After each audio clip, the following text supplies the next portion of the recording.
Most people think mental strength means never breaking down, never crying, never feeling fear, never having doubts. But here's what nobody tells you. The mentally strongest people you'll ever meet, they feel all of it. They feel the fear, they feel the pain, they feel the uncertainty. The difference, they don't let it stop them.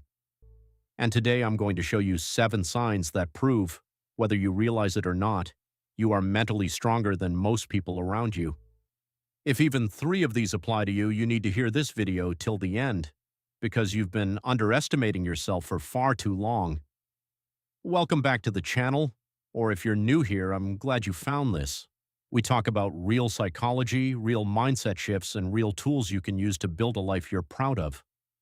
Today's topic is one I get asked about constantly.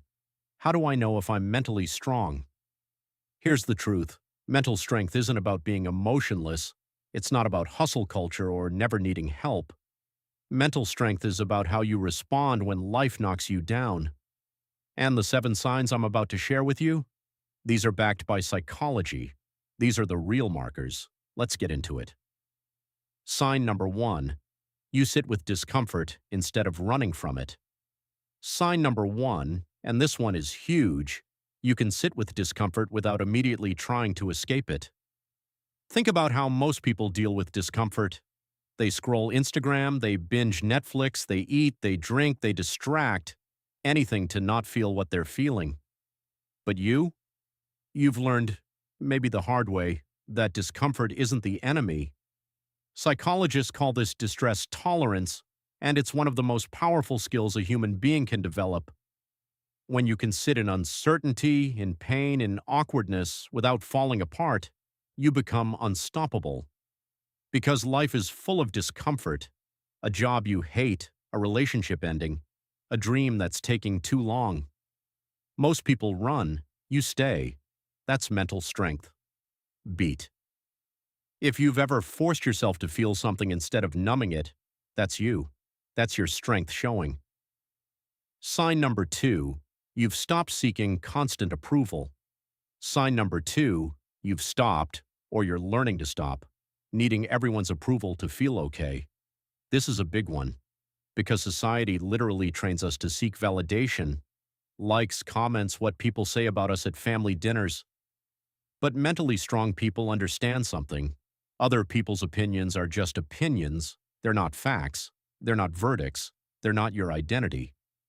Psychologist Dr. Brené Brown calls this living in your own story, being the author of your life, not a character in someone else's narrative. If you've ever made a decision that was right for you, even when people around you didn't understand it, that is mental strength. If you've learned to hear, "I don't think you should do that," and still move forward anyway, that's mental strength. It doesn't mean you're arrogant, it means you trust yourself. And that trust, that took time to build. Don't minimize it. Sign number 3. You take responsibility without destroying yourself. Sign number 3. This one separates the truly strong from the rest. You can take responsibility for your mistakes without beating yourself into the ground. Here's what weak thinking looks like. Either blame everyone else, or destroy yourself with guilt. Neither of those moves you forward. Mental strength lives in the middle. I made a mistake. I own it. I learn from it. I move on. That is not easy. That is actually one of the hardest mental skills to develop, because our brains naturally want to protect our ego, either by blaming others or by spiraling into shame. But you've started to say, "This was on me. What can I do differently?" That's accountability without self-punishment. That's psychological maturity. And if you're someone who genuinely reflects on your mistakes instead of repeating them, you are mentally stronger than 90% of people walking around right now. Sign number 4. You've made peace with the fact that life changes and you can adapt. Mentally weak people fear change so deeply that they'll stay in a painful situation forever just to avoid uncertainty. Bad job, toxic relationship, city they hate, routine that's killing them.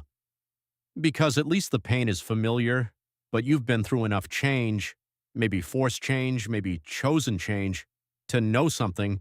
You are more adaptable than you think. Every time life has forced you to rebuild, you did it. Every time you had to start over, you started over. Psychologists call this cognitive flexibility, the ability to shift your thinking and behavior in response to new realities. It's one of the core predictors of long-term mental health and success. So if you've ever moved to a new city, switched careers, ended something that wasn't working, or rebuilt yourself after loss, you didn't just survive change, you proved you can handle it. That's extraordinary. Don't forget that. Sign 5, and this one is deeply underrated. You set boundaries even when it costs you something. Most people are terrified of saying no. They're afraid of disappointing others, of being called selfish, of conflict. So they say yes when they mean no. They overcommit, overgive, and then quietly resent the people they said yes to. Sound familiar? Mentally strong people understand that boundaries are not walls, they're bridges. They're how you stay emotionally healthy enough to actually show up for the people who matter. If you've ever said, "I can't do that. That doesn't work for me. I need some time to myself," and you said it clearly, calmly, without a 30-minute apology, that's mental strength. Because every boundary you set is a statement. I know my limits, I know my worth, and I'm not willing to trade my well-being for your comfort. That's not selfish. That's survival. That's health. Sign number 6, you've started focusing your energy on what you can control and releasing what you can't. This is ancient wisdom and modern psychology, and they agree completely. The Stoics called it the dichotomy of control. Modern CBT therapists call it cognitive restructuring.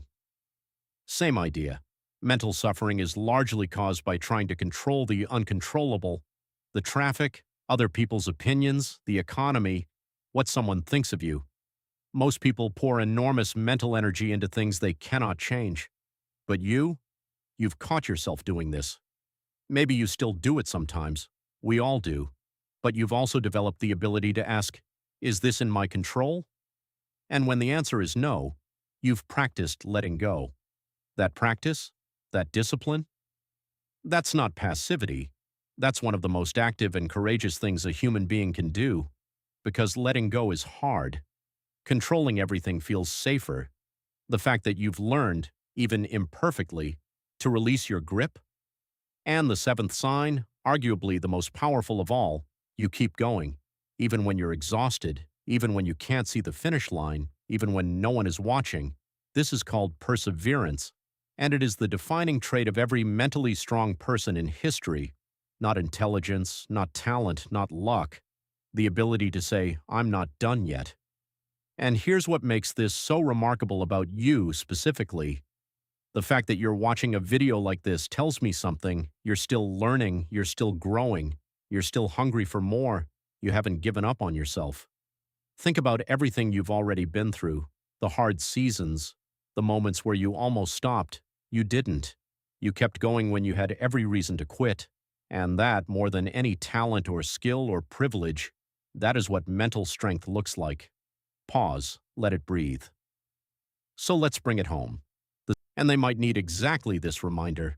Don't forget to subscribe if you haven't already. We put out content every week designed to help you think clearer, live better, and build a mind that doesn't break under pressure. I'll see you in the next one.